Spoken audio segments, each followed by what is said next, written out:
Olá a todos, o meu nome é David Rodrigues, sejam bem-vindos ao Journal Club Uphill Evidência. Estamos no segundo de 3 episódios dedicados à revisão do ano de 2020. No primeiro falámos sobre a angústia e a incerteza inicial no ano de 2020, com a chegada da pandemia da Covid-19. Neste vamos falar sobre as aprendizagens que fizemos ou não ao longo do ano de 2020. Vamos, sem mais demora, de volta à conversa.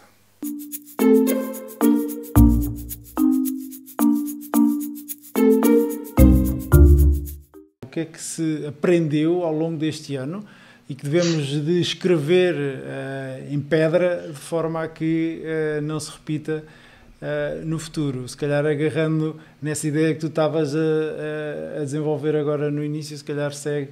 O que é que se aprendeu? O que é que se devia de facto guardar muito bem nas memórias de forma a que o futuro seja diferente?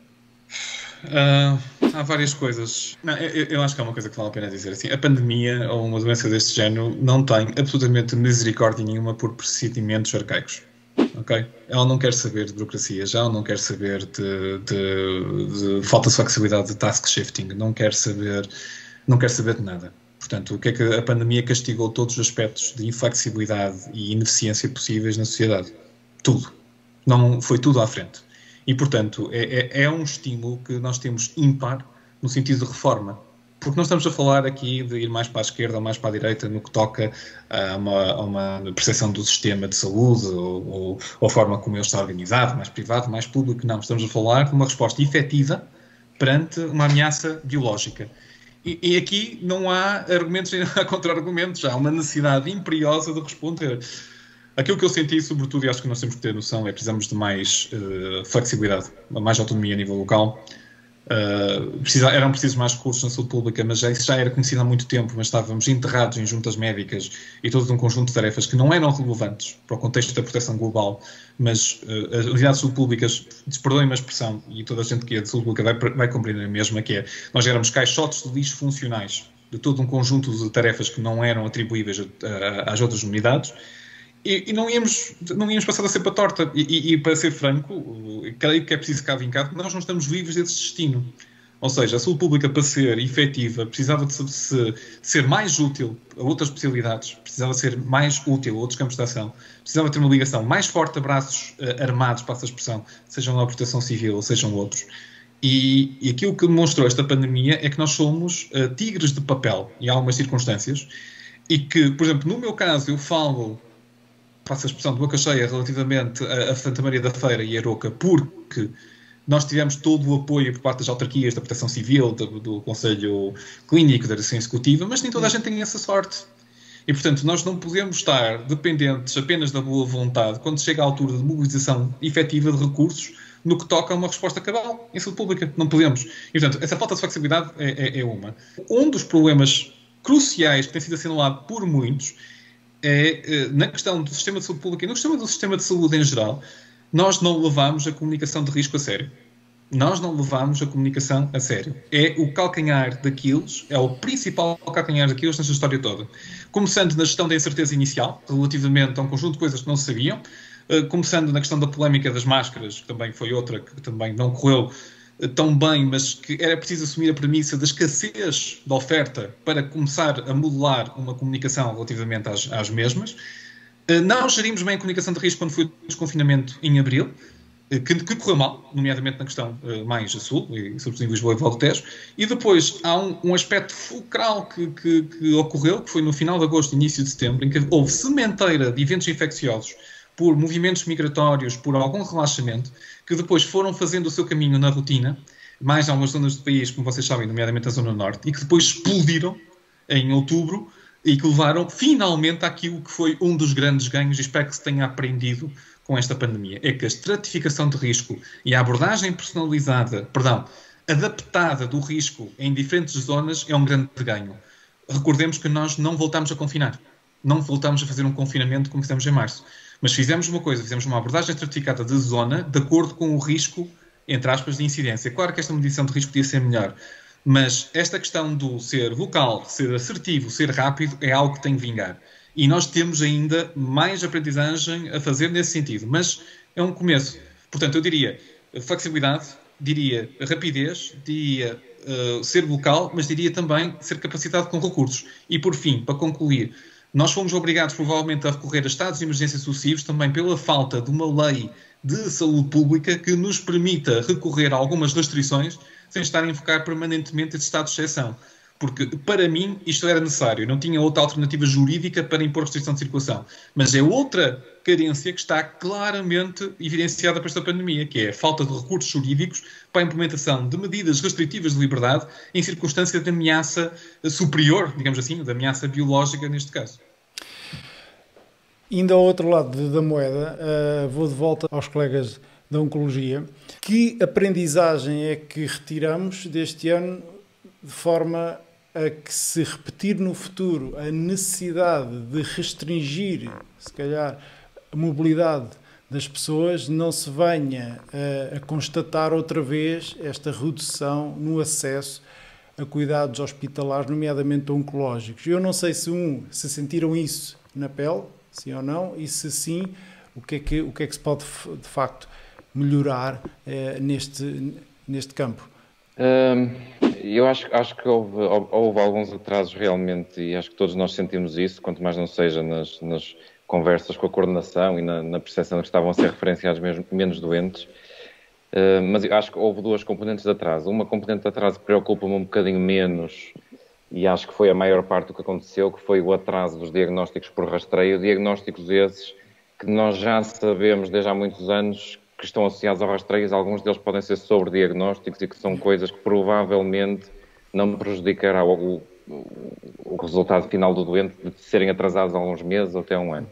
Mas outra coisa que aconteceu, infelizmente, isto vem um bocado em linha com o que o Bernardo estava a dizer da questão do One Health e de haver uma integração de recursos na saúde pública, é que realmente perante essa inexistência de recursos flexíveis e elásticos, quem foi chamado a desempenhar tarefas de saúde pública e tarefas que se calhar podiam ser feitas por um corpo de técnicos treinados nas várias áreas da saúde humana e etc, e pudessem ser usados nas várias coisas que tivessem a acontecer, foram os médicos de família, né? Portanto, os médicos de família viram-se muito sobrecarregados com seguimento e com medidas portanto, de seguimento dos doentes Covid, seguimento dos contactos, consultas telefónicas, e eu acho que isso pode ter, de certa forma, prejudicado um pouco o segundo grupo de atraso diagnóstico, que esses sim me preocupam, que são os doentes que estavam sintomáticos e precisavam de ser diagnosticados rapidamente e que por algum motivo possam ter sido atrasados. Eu não tenho número para dizer, não tenho ideia de dizer que isso tenha acontecido. Realmente, eu acho que apesar de tudo, os médicos de família fizeram um esforço sobre-humano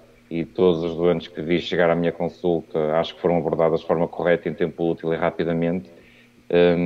Mas eu acho que se isso não aconteceu foi por um triz e de facto por um espírito de sacrifício enorme dos médicos de família que já estavam assoberbados, de repente levam com mais uma tarefa em cima que tinha que ser feita independentemente de tudo, portanto a abordagem aos doentes Covid e aos seus contactos, e acho que se realmente não houve atraso nos doentes sintomáticos que precisavam esses sim precisam de ser diagnosticados rapidamente, porque é uma biologia de tumor diferente.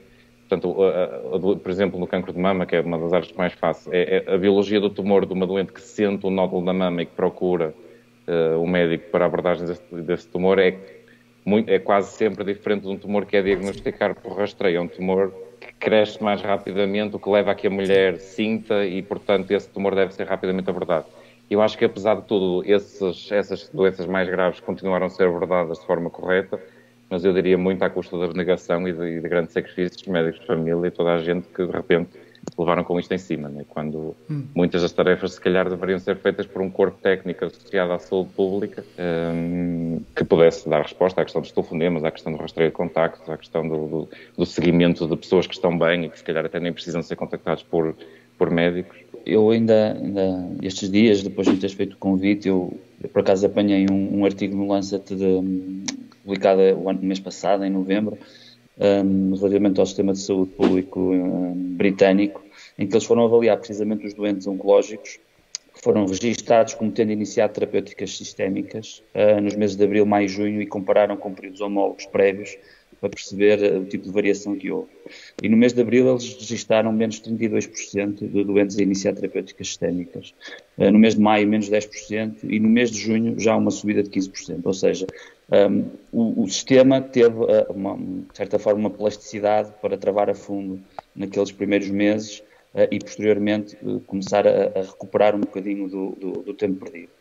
Aquilo que nós podemos ver por aqui tem também a ver com o seguinte, que é normalmente os doentes que vão precisar de terapêuticas sistémicas são precisamente aqueles que também têm doença mais grave ou em estadios mais avançados, portanto são aqueles que precisam efetivamente também de uma resposta mais séria. Na minha prática, aquilo que eu vi foi um pouco semelhante a isso, ou seja, em conversa no hospital, a percepção que eu tive foi nos serviços cirúrgicos, que normalmente eram aqueles que recebiam em primeira linha estes doentes, notaram efetivamente uma quebra das primeiras consultas, dos pedidos de consultas naqueles meses de abril, maio. Mesmo nas reuniões de grupo nós apercebemos que a maioria dos doentes que tínhamos eram doentes que tinham vindo sintomáticos ou que estavam em estadios mais avançados, mas globalmente uma determinada quebra. Da mesma forma que o João disse, eu acho que de certa forma é perfeitamente, não vou dizer aceitável, mas perfeitamente expectável que isso possa ter acontecido, mas aquilo que eu acho importante é precisamente que os serviços posteriormente depois tenham essa plasticidade de conseguir acoplar os doentes que provavelmente perderam ali algum tempo no seguimento. Mas para além daquilo que foi a própria resposta dos serviços às necessidades dos utentes, e pegando outra vez naquela questão do medo, do receio, tudo aquilo que se falou e que se passou para a opinião pública, muitas vezes passou também para alguns utentes, que mesmo às vezes sentindo alguma alteração do seu estado de saúde, alguns deles, não vou dizer muitos, mas alguns deles necessariamente sentiram algum receio de procurar os serviços de saúde e podem também ter por outro lado. As lições que nós temos que ter para o futuro, eu acho que nós aprendemos, pelo menos em termos pessoal de serviço, é aquilo que nós conseguimos adaptar na nossa rotina, os serviços, os circuitos que conseguimos montar ou não, para conseguir dar essa resposta. Inês, o que é que aprendeste este ano? Eu acho que da parte, e para as pessoas que me estiverem a ouvir, eu acho que quem é muito inteligente e estudou muito, às vezes peca por alguma falta, não diria falta de humildade, mas falta de capacidade de comunicar com quem não tem essa capacidade, não é? E acho que isso foi muito visível com esta pandemia. Eu acho que houve, e a evidência faz um trabalho espetacular no sentido em que faz um pouco essa aproximação, não é?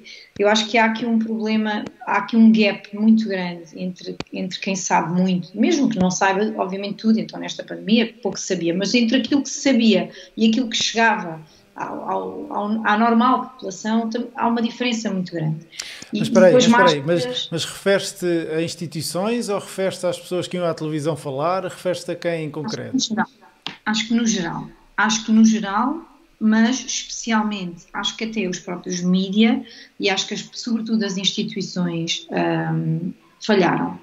Falharam, por exemplo, relativamente às máscaras, se tivesse havido alguma honestidade dizendo, ok, nós sabemos que podem vir a ser úteis e serão certamente, mas neste momento não existem máscaras suficientes e, portanto, não vamos utilizá-las, ok? Não vamos colocar aqui uma obrigatoriedade.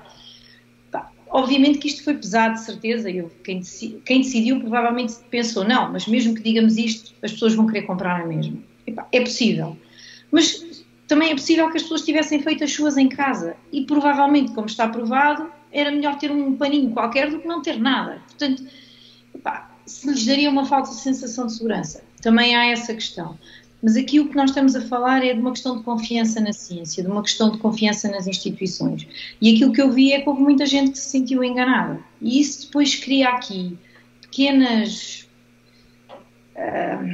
areias na engrenagem que depois têm um impacto posterior, não é? Pronto. O mesmo, por exemplo, no trabalho que nós estamos a fazer agora relativamente ao voluntário que estava a fazer o placebo da vacina de Oxford e que faleceu. Nós estamos a analisar aqui os mídias, a imprensa, a forma como o caso foi apresentado, não só em Portugal, como noutros países, e percebe-se perfeitamente que aquilo começa com a declaração da Avisa, que não diz que ele faz parte do grupo de controle, e não só não diz, como diz assim, não, nós não podemos dizer, mas está tudo bem. Não, eles podiam dizer assim, nós não podemos dizer que ele faz parte de que grupo é que faz, mas podemos assegurar que se ele fizesse parte, se ele tivesse tomado a vacina e as duas coisas estivessem relacionadas, obviamente os ensaios não continuariam. Pronto. Portanto, temos nos jornais a usar a palavra placebo, que, sei lá, grande parte das pessoas não sabe o que é, não percebe o que é, e não temos quase jornais a chamar um especialista que diga de uma forma muito simples assim, se tivesse morrido uma causa que poderia eventualmente estar ligada à toma da vacina, os ensaios parariam de imediato. E esta mensagem não passou. E depois há toda uma consequência a seguir, não é? Que é visível nas redes sociais, com posts, quer dizer, a nível, por exemplo, internacional, nós temos posts britânicos nos Estados Unidos com milhões de interações de pessoas todas a dizer, pois é, isto é um perigo, nós não devíamos tomar a vacina. Mas Inês, aí desculpa interromper-te, aí há outro aspecto, que é, ainda que ponhas essas pessoas nos jornais a dizer isso, não controlas a informação, portanto as redes sociais, e tu sabes disso melhor do que eu, né? A velocidade com que a coisa se dispara nos Facebooks e nos Instagrams e tudo mais não tem nada a ver com o tempo que o expert chega ao estúdio do jornal, que é às 8 e tudo mais. Já a coisa está incendiada e, portanto, há também esse lado, não é? Inicialmente, por exemplo, aqui nós estamos a falar a CNN, okay? E a headline é COVID-19 volunteer dies in Brazil. Pois. Okay? Portanto, estamos a falar do Expresso, estamos a falar do El País, não estamos a falar do Breitbart News, estamos a falar de... portanto, e aí nós temos que reconhecer que temos um problema, não é? E que a própria... e vocês vão ver como aqui tudo está interligado, não é? O modelo de comunicação que existe neste momento, em que os jornais vivem dos cliques e vivem da necessidade de que as suas publicações se tornem virais, porque já não consegue, o modelo de sustentação do negócio já não está feito com base nos leitores de jornal em papel, portanto tem a ver com tudo isso, viciou o sistema para aquilo que nós temos agora, não é? Em que a headline mais espetacular acaba por ser a escolhida em detrimento daquela que seria a mais informativa.